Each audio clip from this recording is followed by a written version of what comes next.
Hello, this is review number 8 for the AP exam, 8 of 10. So after this one, obviously we only have 2 more to go. This one is entitled The Early 1900s Through the Great Depression. Okay, dollar diplomacy. So there are 3 different foreign policies that you need to pay attention to here in the early 1900s. First of all, we have Theodore Roosevelt's big stick diplomacy. Secondly, William Howard Taft's dollar diplomacy. And finally, Woodrow Wilson's moral diplomacy. Okay, dollar diplomacy. Dollar diplomacy is really saying we are not going to threaten you with our military, but we are going to control your economy. If you don't do things that we like, we are going to pull financing from your country, and we are going to control your country by either investing or not investing in these Latin American countries. Why did Taft send troops into Latin America? To protect American interests that are already there. So places like Nicaragua, we already have fruit companies there that are being threatened by peasants, and so he's going to send in troops into Nicaragua. The United States' first reaction to World War I. Remember, the United States does not get involved in World War I right away. We are very, very isolationist. We want to stay out of this war. We see it as a European war. And so we are very isolationist. We want to remain neutral. President Wilson says we must remain neutral both in thought and in action. The Lusitania. Now, there are going to be a bunch of things that are going to lead the United States into getting involved in the war on the side of the Allies. Okay, the Lusitania is one of those things. In 1915, the British passenger liner, the Lusitania, was sailing from the United States to Britain when it is sunk by a German submarine. The Germans claim that the United States was sending over ammunition on the Lusitania, which obviously you should not be doing on a passenger ship. We called it cold-blooded murder. Now, there were 128 Americans sailing on the Lusitania, and later on we do find out that the United States was shipping armaments, weapons, and ammunition on the Lusitania. The real cause of the United States getting involved in World War I is unrestricted submarine warfare. This idea that all of a sudden, without warning, ships could be sunk by German submarines. It did not seem fair. It did not seem a fair way to fight. Now, there were other things that tied the United States to the Allies, mainly because of our tradition of English ancestry in America. So that is going to tie us more to the Allies than to the Central Powers. Why did the United States enter the war? Mainly because of this unrestricted submarine warfare, but also we are tying ourselves closer to the Allies with loans, with selling mainly weapons and war materials to the Allies, anti-German propaganda, and also the Zimmerman note. Remember what the Zimmerman note was? Was a telegram from Germany to Mexico from Arthur Zimmerman that basically encouraged Mexico to attack the United States.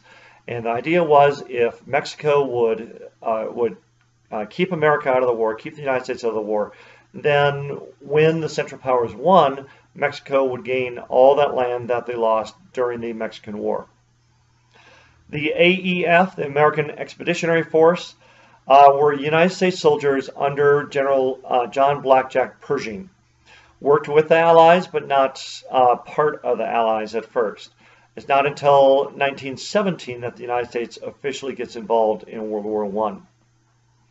War boards, what did it do? It changed our economy from a peacetime economy to a wartime economy, which means rationing different things, which means raising money for the war effort through war bonds, which means raising victory gardens, so everybody could get involved in the war effort. The Creel Committee.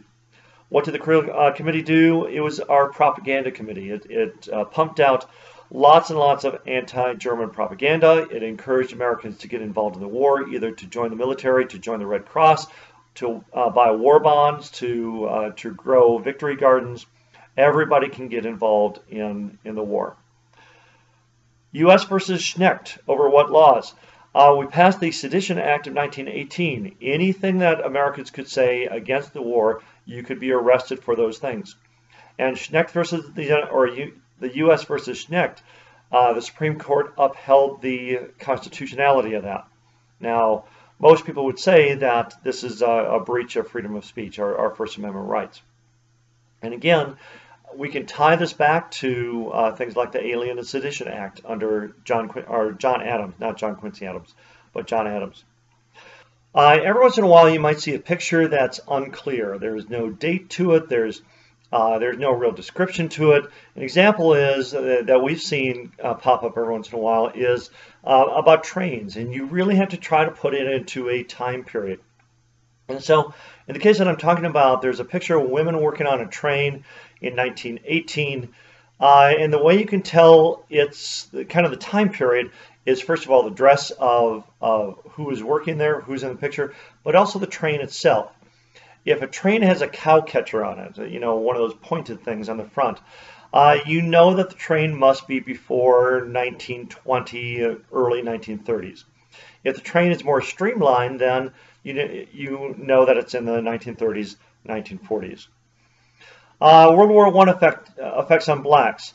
First of all, understand, just like in the Civil War, they are going to be segregated troops.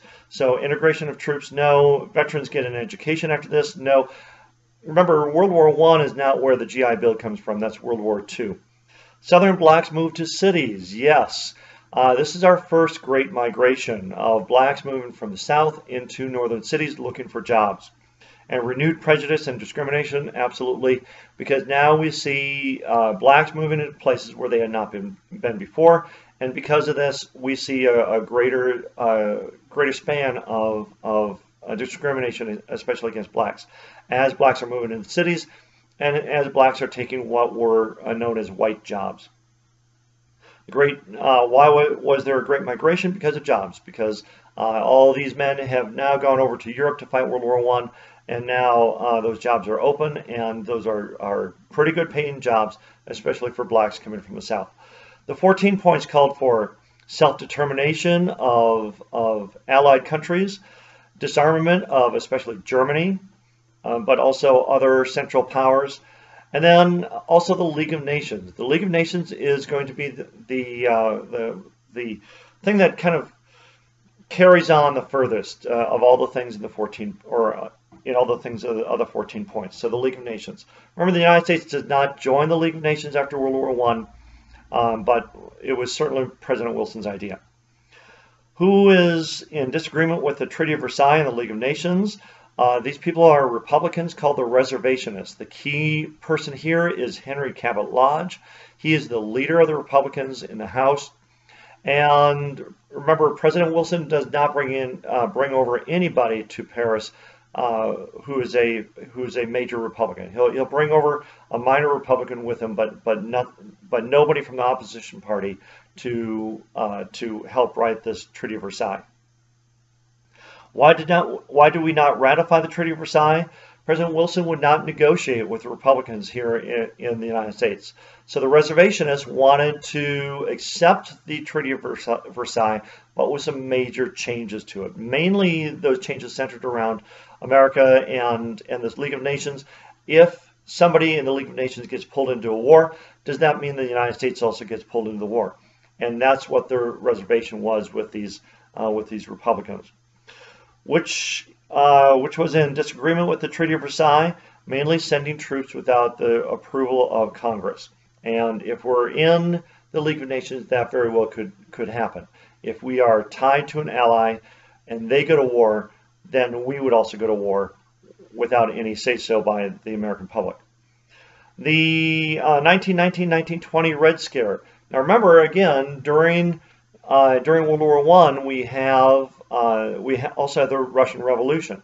And because of this, the Russians pull out of World War I just before the United States gets involved.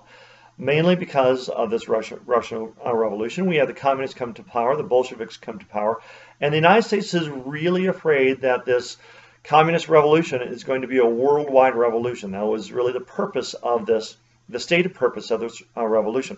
And so we're very concerned that these communists are going to come over to the United States and then spread communism throughout the United States. It's because of the Bolshevik Revolution, yes, anarchist bombs. Now, remember, what they're pointing at here is the Haymarket Square riot, and some of these union members throw some bombs, kill some police officers, and they are labeled as socialist or communist, not as disgruntled union members. Labor strikes, yes. Unions look like they are socialists. Unions look like they are communists in that they want to better their standing, they want to raise their standing, they want to raise wages at the cost of bringing down the profits of the capitalists. The Palmer raids were an effect of the Red Scare, not a cause of the Red Scare. And we'll talk about the Palmer raids here in just a second. We are not afraid of spies in Congress yet. That is going to be in the 1940s and 1950s. So there is going to be two different time periods of a Red Scare, mainly in the 1920s after World War I, and then maybe mainly in the 1940s, 1950s after World War II. They're afraid of the same thing. They're just two different time periods, and they take on different aspects. In 1919, we are afraid of these immigrants coming to America because a lot of these immigrants are coming from Eastern Europe, and we are afraid that these immigrants are spreading communism. The reality is that these immigrants are running away from communism and trying to make it to America to have a better life. The Red Scare and immigration, there's a cartoon out there that underneath it says vicious aliens, and you see Uncle Sam taking handfuls of these immigrants and trying to throw them back on a boat to send them back to Europe. And what this refers to is the 1919 and 1920 Red Scare. The Palmer raids, the Department of Justice went around the country and arrested suspected communists. We didn't have to have proof that they were communists. We just had to suspect that they were communists. Hundreds of people were deported because of this. Anyway, and while we're doing this, we are totally disregarding the Bill of Rights. This idea that people have freedom in America to practice religion, to practice whatever political party they want, to be free in their own homes. In 1920, the election of 1920, we have who's going to be president? President Harding, and the socialist candidate at the time is Eugene Debs. Now, the Democratic candidate is going to be Woodrow Wilson. He's not going to get elected. He just had a stroke, and so Eugene Debs. This is the first time that Eugene Debs is going to run. Remember that he's going to run several times, and whenever you hear the name Eugene Debs, you automatically should think about socialism. President Harding wins on this idea of back to normalcy. Normalcy wasn't even a word until he comes around and creates this word to give this image of going back to a simpler time, going back to a time before all this craziness of World War I begins. We need to go back to the good old days, to traditional American family values. Unfortunately, what traditional American family values often meant back then was women knew their place, blacks knew their place, Hispanics knew their place. And so we want to go back to a time before all this craziness of women's suffrage in 1919. We want to go back to a time period before the Great Migration. And so this simpler time, back to normalcy. Republicans did what in the 1920s? Reduced tariffs, reduced taxes, encouraged labor unions, regulated businesses, or encouraged company unions. Okay, well, if you can't remember reduced taxes, then you can certainly start knocking things off the list. Reduced taxes? No. Republicans want higher taxes, or higher tariffs, I'm sorry. They want higher tariffs to protect major businesses. Encourage labor unions. Democrats are always going to favor labor unions over Republicans. Regulated businesses, generally, Republicans are not going to regulate businesses. Democrats are going to regulate businesses. Republicans are not. And then encourage company unions, same thing as we said before with unions. Republicans are not going to be in favor of labor unions where Democrats are. So our answer is reduce taxes. Generally speaking, Republicans want to reduce taxes. Democrats tend to want to raise those taxes. Andrew Mellon supported, he was a father of supply-side economics, the idea that if You produce a product that people will buy that product. So in the 1920s, things like automobiles and things like radios and things like refrigerators are going to come around, and people are going to buy those products, increasing the need for workers. More workers have jobs, of course. People with jobs have money. People with money will buy more things. So supply side economics. The Teapot Dome cartoon, you might see this oil company with lots of different arms, and all these different arms are controlling different things, and bribing the government, controlling politics, controlling the economy, controlling everything, and even carrying the president. And so the Teapot Dome scandal under Harding, the Secretary of State was supposed to sell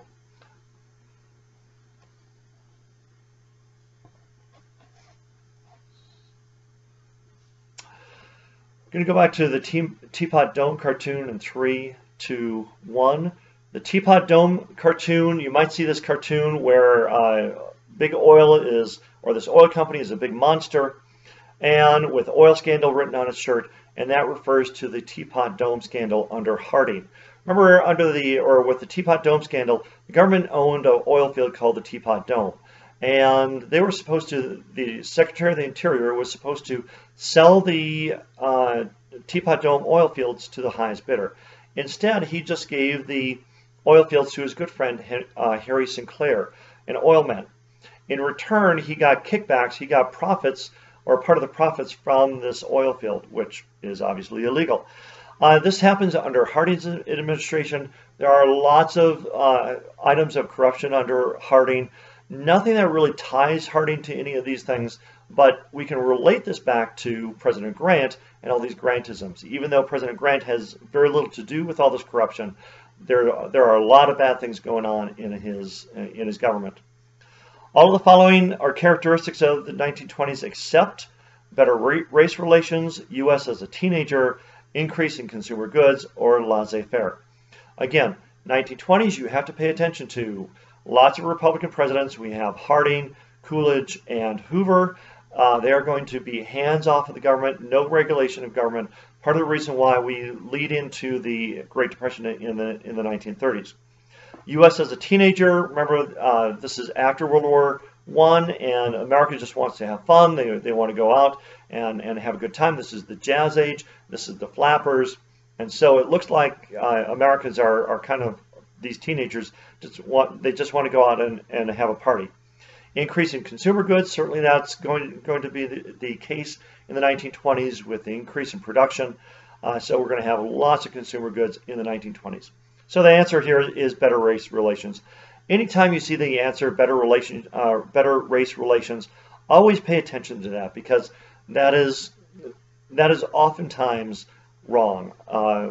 Usually in America, that is not going to be the case for different things.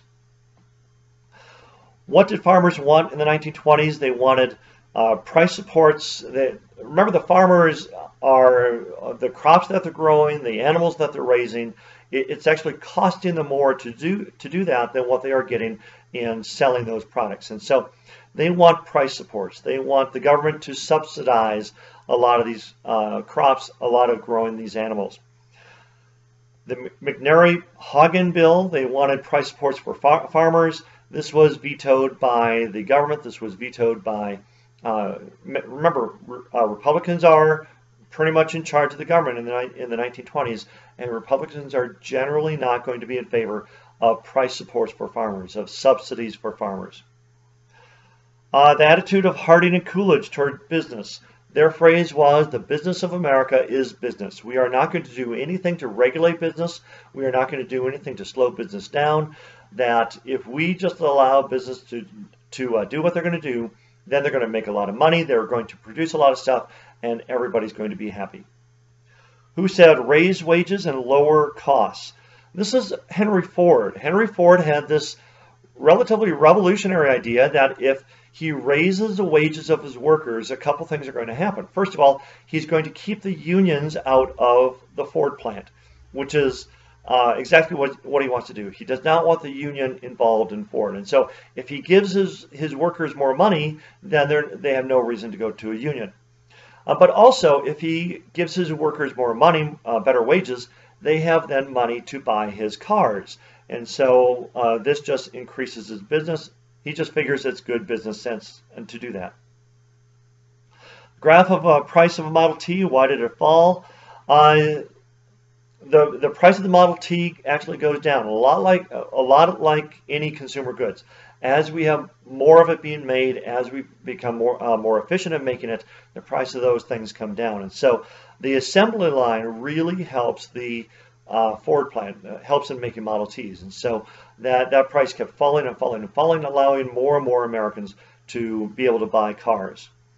Isolationism, this is America after World War I. We find, the United States finds, hey, we helped out Europeans, we helped out the Allies to defeat Germany, to defeat the Central Powers, and what did we get? We had a lot of Americans killed, and we spent a lot of money on this war. Money that is now not being paid back to America. So Americans after World War I become much more isolationist. We can compare this to World War II, where after World War II, we become much more internationalist, where we are involved in different countries around the world, especially to stop communism after World War II. In the 1920s, how do we go against isolationism? President Harding does send troops to Latin America, again, to protect American business interests in Latin America. The Nye Committee.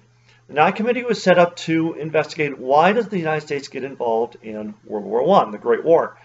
And what they find is exactly what we talked about. They find that because we are giving loans to the Allies, because we are selling stuff mainly to the Allies, because we are doing all the stuff for the Allies, it ties us very, very closely to the Allies.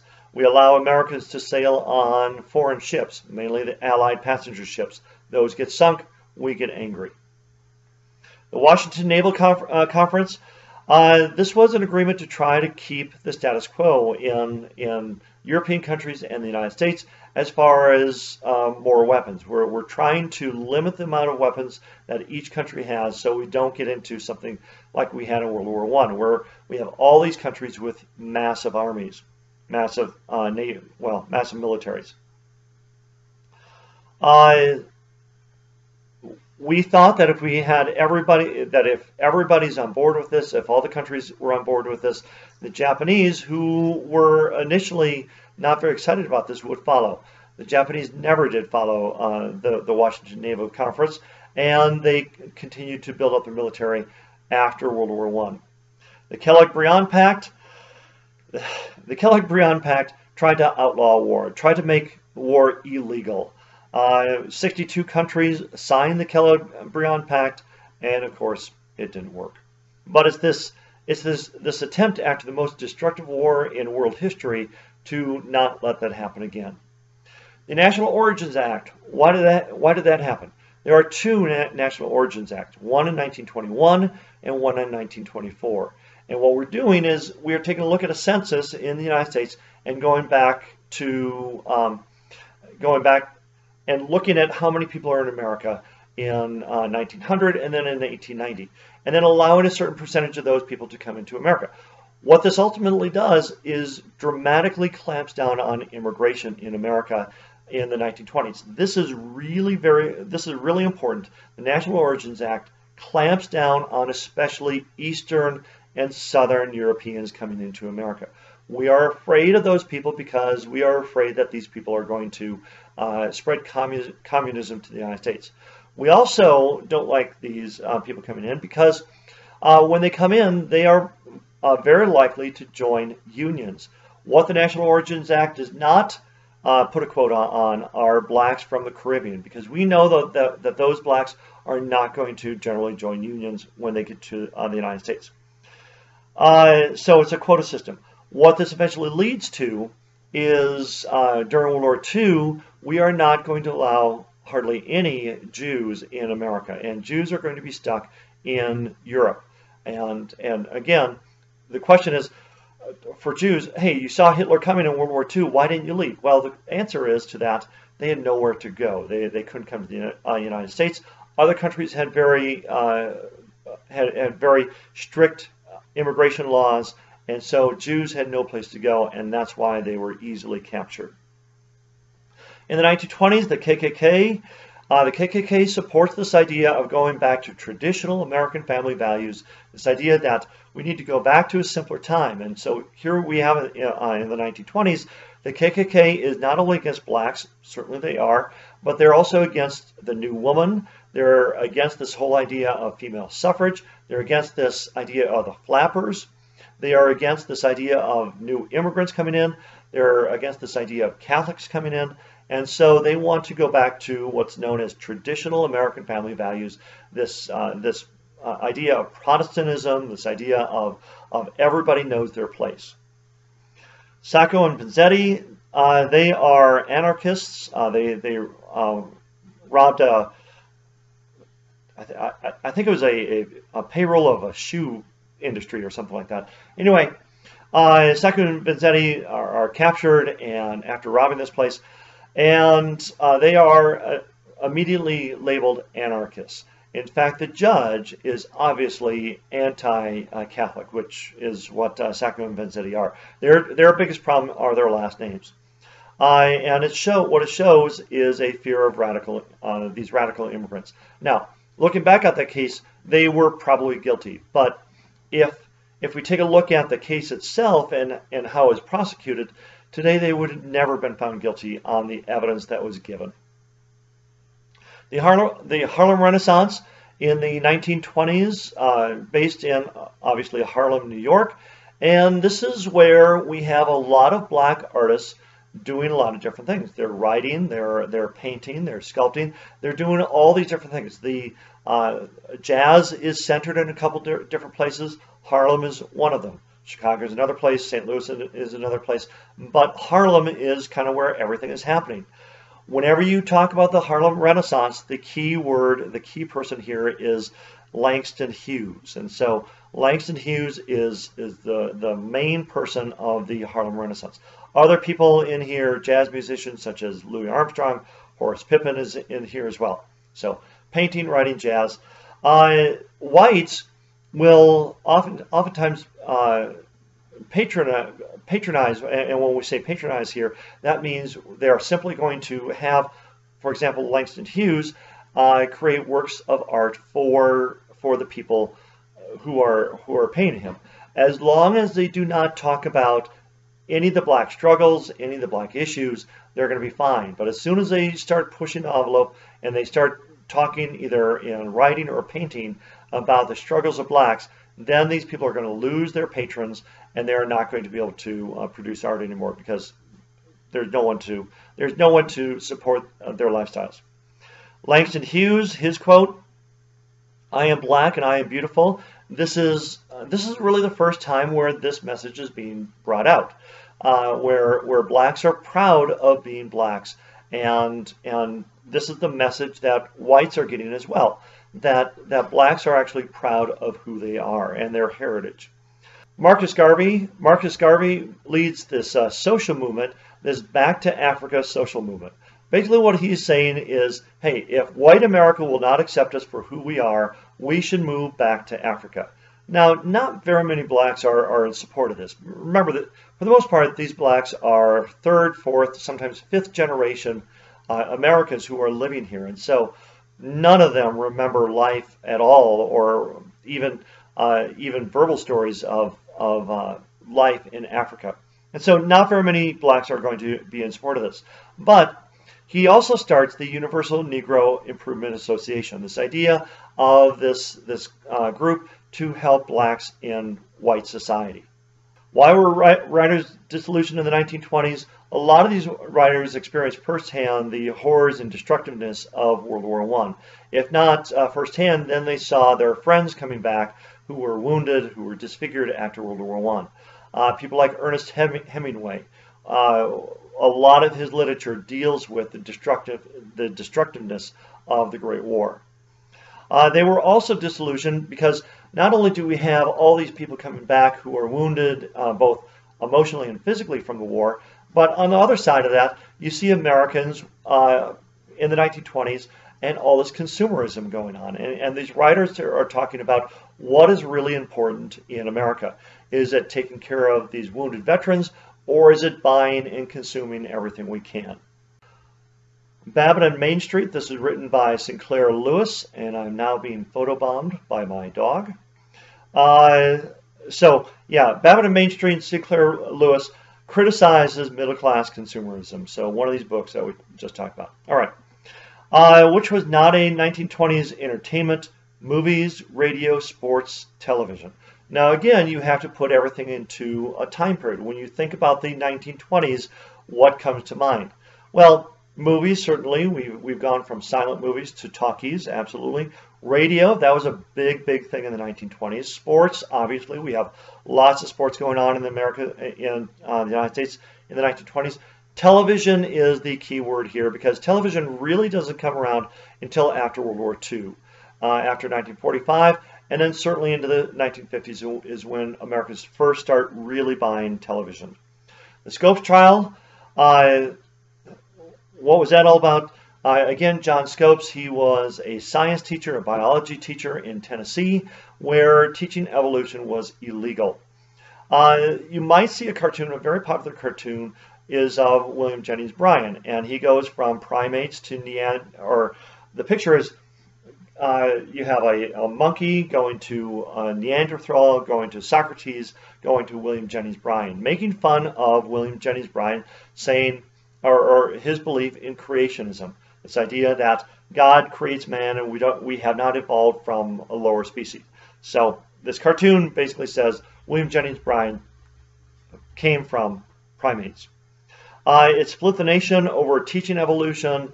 Should we teach evolution? Should we teach creationism? Can we teach them side by side? Fundamentalism versus Darwinism. Darwinism, of course, survival of the fittest. Fundamentalism is God has created everything, and so this is a big fight, especially in the Bible Belt of the South. Can we integrate science and theology? The 1920 Prohibition. Why did it lack backing? Many people did not view drinking as my problem. It's a lot easier to point out other people's problems than your own. So most people didn't really feel like alcohol was a problem that they had to deal with. It was controversial because you cannot buy, you cannot sell, you cannot transport any alcohol. That's called the Volstead Act, which eventually leads into the 18th Amendment. The Volstead Act defined intoxicating beverages. The 18th Amendment outlawed the use, transportation, and sale of alcohol in the United States. The 18th Amendment is repealed by the 21st Amendment in 1933. The 1928 election, it was between Herbert Hoover and Al Smith. Herbert Hoover, of course, the Republican, Al Smith, the Democrat. Al Smith, this is the first time we see a Catholic running for President of the United States. And in the 1928 election, remember, this is before the Great Depression hits in 1929, and so the good times are still rolling. We are not going to move away from Republican presidents in the 1920s, but it also shows this anti-Catholic sentiment in the United States that's not really going to be broken until the 1960 election with John F. Kennedy. And even with John F. Kennedy in 1960, there were still many people who did not vote for Kennedy because he was Catholic. Causes of the Great Depression, over-speculation. This time the over-speculation is not on land or on gold or on railroads, but this time the over-speculation is on the stock market. People could invest in the stock market. They only had to put down about 10%. That's called buying on margin. When they bought stocks, they watched their stocks go up. They would sell it. They would pay back whatever they owed. So over-speculation. Also the rise of credit. We're not at credit cards yet, that's in the 1950s. But the rise of being able to buy things on credit. The rise of buying automobiles on credit. The rise of being able to buy home appliances on credit. Depressed agriculture. Agriculture did well during the war, during the Great War, but it plummeted during the 1920s. In fact, it really can be argued that the Great Depression happened for farmers about 10 years earlier than everybody else. And so where everybody else experienced the Great Depression for about 10 years, the farmers experienced it for almost 20. And then very high inventory. We are making all the stuff. We are producing all the stuff. We are much more efficient in doing that. It's very cheap to make this stuff, and people are buying, buying, buying. Well, if all of a sudden everybody has what they need, and we keep producing whatever it is that we're producing, that creates very high inventory, and all of a sudden prices plummet on those things, which means we have to lay off workers, and then people don't have jobs. People don't have jobs. People don't have money. What industry hadn't recovered before the Depression during the 1920s? We already talked about this, farming. In 1933, the bonus March, what was that? Now remember, 1933 put everything into a timeline, put everything into a time period. 1929, stock market crash, October 1929, stock market crash, really the start of the Great Depression. By 1933, this is 4 years into the Great Depression. And the bonus March were these World War I veterans who had been promised bonuses for fighting in the Great War, but those bonuses were going to be paid off in 1944.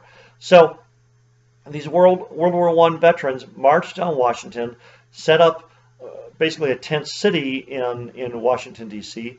They called it Hoovervilles because Hoover is not going to be not going to be supportive of these veterans, and or getting these bonuses, and they are demanding their bonuses. Now, President Hoover is going to order General MacArthur, who we're going to talk about in World War II, and then later on in the Korean War, President MacArthur to go in and to break up this tent city, Hoovervilles. This is seen as being very insensitive by President Hoover, by not caring about these veterans that have sacrificed so much for the United States. Hoover's response to the Great Depression, Hoover said that relief needs to be done on the local level. So local churches, local states local cities need to help the unemployed. The federal government should not get involved in trying to get people back to work.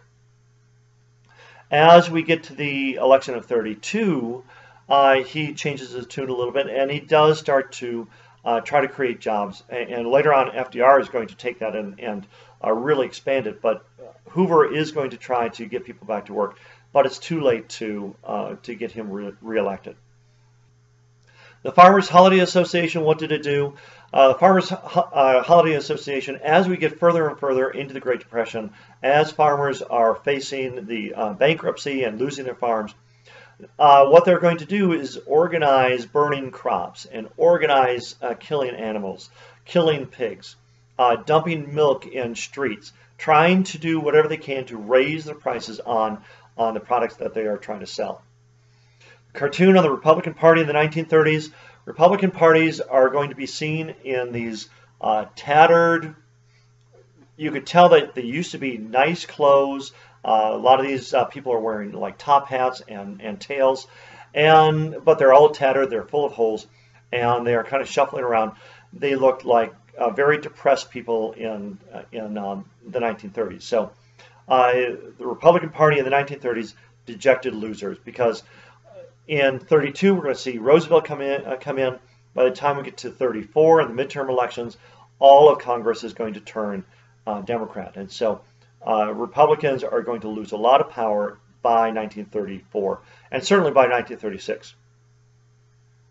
The New Deal, the most important thing it did was it restored faith. Now remember, the New Deal itself did not solve the Great Depression. That's really solved by World War II. But the New Deal gave Americans hope that we're going to pull out of this.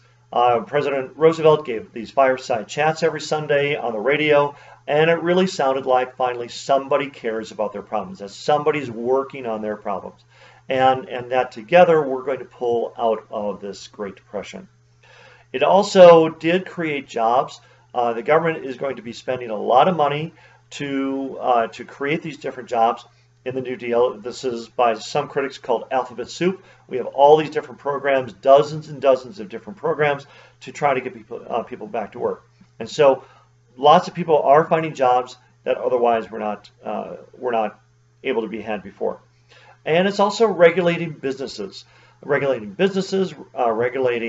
the stock market to make sure that some of the stuff that was going on before the Great Depression, some of the atmosphere that was creating the created the road to the Great Depression is going to stop, is going to be solved. Which was not a New Deal program. A lot of times what AP will try to do when they're talking about the New Deal is they will try to slip something in from the Great Society. Remember the Great Society in the 1960s under President Johnson? And so make sure you know kind of what the big things under the New Deal and the big things under the Great Society. The big things under the New Deal, the NIRA, the National Industrial Recovery Act, the AAA, Agricultural Adjustment Act, the CCC, the Civilian Conservation Corps, TVA, Tennessee Valley Authority, and a number of these different things that are started in the 1930s. The New Deal in banking, the bank holiday, as soon as President Roosevelt is inaugurated, he calls for a bank holiday. All banks are closed for 4 days. He reopens the ones that are stable, the ones that can make it on their own, and he keeps the banks closed that cannot make it, that would go bankrupt. They are too weak to reopen again. Keynesian economics. What Keynesian economics says is that the government should go into debt in order to get people back to work. So, in other words, the government should create jobs. People will take those jobs. People will make money. Then people who make money will spend that money, and that will kickstart the economy again. More people will have jobs, and people with money will spend that money, creating more jobs because there's more demand for stuff. Frances Perkins was important because she is the first female in a presidential cabinet. She's the first female presidential advisor that the United States has. She is Secretary of Labor, which of course in the 1930s is very, very important. It's always important, but especially during the Great Depression, it's very, very important. One of the first things that she suggests, and we do, is to pay all retirees $200 a month. And this is the start of Social Security. Today, Social Security, there's no requirement to spend it, but back then, every retiree would get $200 a month with the understanding that you spend that $200 every month. If you spend that $200 every month, then you get another $200 the next month.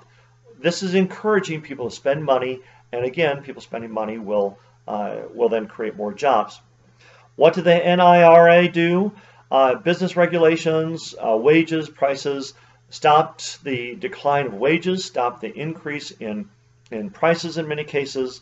It's also going to come up with that idea of the Blue Eagle, that Blue Eagle poster that if you're a business owner, you can put in your front window, and people know that you are going to treat your employees fairly. You're not going to raise prices unjustly. You are not going to lower wages unjustly. The AAA, what did it do? It gave the Agricultural Adjustment Act, what did it do? It gave farmers subsidies. What it did was tell farmers, listen, if you don't grow food, we will pay you money. Now this seems like a very anti-American thing to do because under capitalism says you work as hard as you can and then you get a profit from doing that. Well, by the government just giving subsidies to people who are not going to do anything, again, that seems very anti-American. Why did farming not recover during the Great Depression? Because first of all, there's massive drought. There's the Dust Bowl going on in the Midwest, and not enough government help. Even with these government subsidies, the AAA, which is actually going to be overturned by the Supreme Court, so there's very little help from the government to these farmers. Schechter versus the United States. What did it do? It overturns the first New Deal. It strikes down the Agricultural Adjustment Act. It strikes down the National Recovery Act, both of which said that the government went too far in trying to control the economy. And the president actually had too much power. Because of the Supreme Court overturning the first New Deal, especially the AAA and the NRA, Franklin Roosevelt wanted to do something called pack the court. What that means is he wanted to add more justices to the Supreme Court to kind of water down the power of each Supreme Court justice. And so he came up with a plan for every justice over a certain age, you would add a justice to the Supreme Court. Now, later on, he's going to back off of that, and then he's president for so long that he winds up nominating most of the Supreme Court justices anyway. So But it was his idea to try to water down the Supreme Court as much as he can. Okay, Huey Long and Share Our Wealth. Huey Long was the governor of Louisiana and then eventually senator from Louisiana. And he said that every American should be guaranteed a house and a car. And we need to, in our country, we need to share the wealth. He said even through the Great Depression, there's lots of wealthy people, and it's not fair for us to have some people who are super wealthy and then for the rest of the nation to be very, very poor. And so his plan was to tax any income over $1 million at 100%. So if you made $2 million, $1 million of that would go to, or you would be taxed $1 million. Now, he also said that the New Deal didn't go far enough. He was a supporter of the New Deal, but he said it did not go far enough in helping Americans. Now, of course, anybody that we don't like all that much, or anybody who has really crazy ideas, like Huey Long, is going to be shot, and this is what we do to Huey Long. Which group was deported in the largest numbers in the 1930s? Irish, Filipinos, Japanese, Chinese, or Mexicans?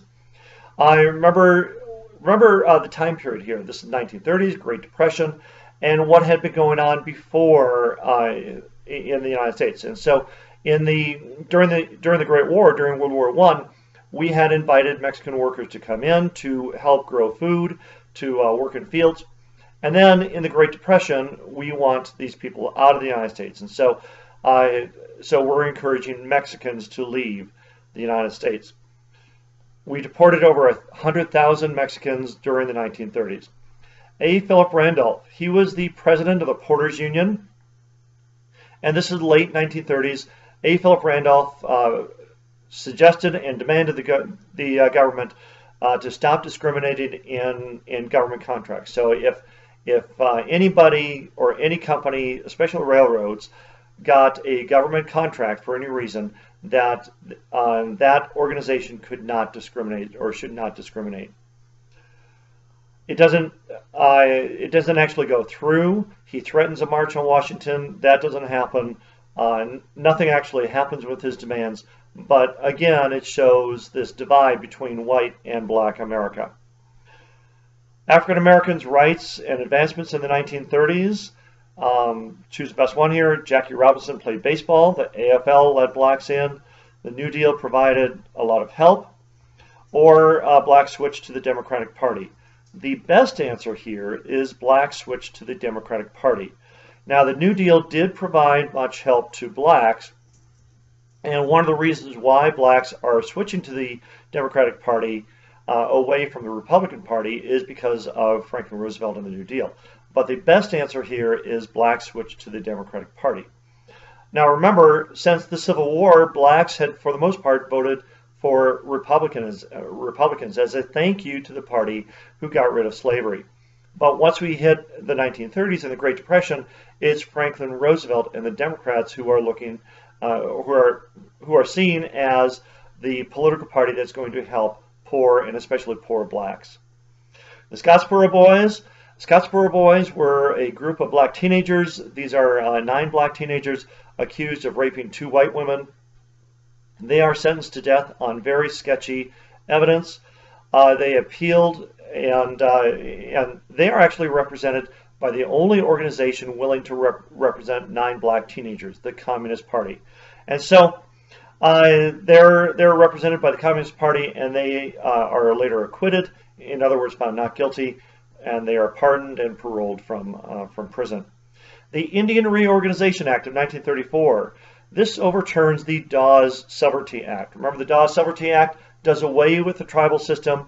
By 1934, we're feeling a little guilty about taking apart the tribal system of Native Americans. And so the Indian Reorganization Act puts together those tribes again. And the idea is to renew that old Indian way of life. Now, by this time, we've gone several decades now as tribes being taken apart, and so this is not really going to work all that well. The life on reservations is very difficult. There's lots of poverty, lots of alcoholism, and so The Indian Reorganization Act is an attempt at putting this back together, but it doesn't do very much. The National Labor Relations Act, the NLRA, or the Wagner Act as it's sometimes called, pushes for collective bargaining. And it does allow for collective bargaining. In other words, the workers' right to bargain for what they want with management. It also permitted closed shops. Closed shops means that in whatever company that you have a closed shop in, you can only hire people who are union members. Now, of course, the Republicans don't like this, factories don't like this, because it is giving more power to the unions. It also established the first minimum wage. Sit-down strikes. Sit-down strikes started at GM, General Motors, and the idea here is if all the workers, they're not going to actually go out on strike and picket, but they are just going to stop working. And the idea is to, of course, demand for higher wages and better working conditions. John L. Lewis, why is he important? He starts the CIO, the Congress of Industrial Organizations. He nationalizes labor unions. And so now the CIO is a national organization where if one factory goes on strike, all the factories in the country go on strike until the issue is solved. Why did CIO members get kicked out of the AFL? They believed in fixing the industries instead of focusing on skilled labor. So fixing the root of the problem instead of specific issues for workers. They're more in support of unskilled workers, where the AFL is in support of skilled workers and craft unions. The biggest factor affecting labor in the 1930s, there's just not any jobs. And so if you want a job, you are willing to do anything. You're willing to work for less money, and you're also willing to work without the protection of a union. So labor unions are going to have a tough time sometimes in the 1930s. Labor events from the late 1800s, there are three major strikes that you need to pay attention to: the Homestead Strike, the Haymarket Square Riots, and the Pullman Strike. Both the Homestead Strike and the Pullman Strike had very little success. They were generally workers who were tired of raising rents. Remember, both Homestead in Illinois and the Pullman Strike, they are raising rents and at the same time reducing wages. So those riots didn't work out very well. However, the Haymarket Square Riot did affect some change, unfortunately negative change for the Knights of Labor. The Haymarket Square Riots start out as a protest in Haymarket Square in Chicago for better working conditions, higher wages, and better hours. By the end of this, those strikers are seen as anarchists. They kill some police officers, they have some homemade bombs, and they are seen as anarchists and looking to overthrow the government. And this brings the downfall of the Knights of Labor. Most of these people in the Knights of Labor Union are recent immigrants, and these are people who don't want to be associated with anarchy. They're running away from anarchy. They don't want to give the government any reason to deport them, so they leave the Knights of Labor. Dorothea Lange photographs reflected what? Human misery in the 1930s, going into inner cities, taking a look at tenements, taking a look at what life was like for poor people in the 1930s. What sped the United States out of the Depression? What really ended the Great Depression was World War II. Because now all of a sudden you're pulling a major part of the workforce, and they're going to be part of the military. So anybody left is going to have a job. Our unemployment rate plummeted. Wages actually go up during World War II because factories are competing with each other for labor, and so wages go up. And so this is really what's solving the Great Depression. Now, some of the factors of the New Deal program certainly got people back to work and lessened the pain of the Great Depression. But what really ends the Great Depression is World War II. Appeasement. Appeasement was a policy of really Western European countries and the United States against Hitler. Hitler is taking over country after country after country, and really the allies from World War I, including the United States, are saying, we don't want to fight Hitler again. We don't want a major war. So if we just give Hitler what he wants, maybe he'll just go away. And Hitler, of course, learns that he can take whatever he wants to, and the Allies are not going to stop him. That eventually ends with the invasion of Poland, and then both Britain and France get involved, and that's the start of World War II, September 1st, 1939. The good neighbor policy, what was that? No more troops in Louisiana or in Latin America. Not Louisiana, sorry about that. So no more. We're not going to send any more troops to Latin America. We are trying to establish a good relationship with Latin America in the 1930s to try to have cheap products come from Latin America to the United States. The United States and Japanese relations prior to Pearl Harbor, very tense. As right after World War I, remember, Japan is not going to sign any sort of treaty which would limit their military expansion. And so after World War I, Japan, because they are part of the Allies in World War I, they are granted a lot of land, especially in Manchuria. Well, the Chinese are not willing to give that up, and so during much of the 1930s, Japan and China are going to be at war. The United States sees that Japan is getting more and more powerful. They're expanding into China, and so eventually we are going to place an embargo against Japan on anything that Japan can use for war materials, such as fuel, oil, scrap metal, rubber, anything that Japan can use for their war machine. The Stimson Doctrine note said, the United States does not recognize Japan's occupation of Manchuria, and this is the document that actually starts the embargo against Japan. Okay, we have three different groupings. The first one is the Kellogg-Briand Pact, signed in 1928.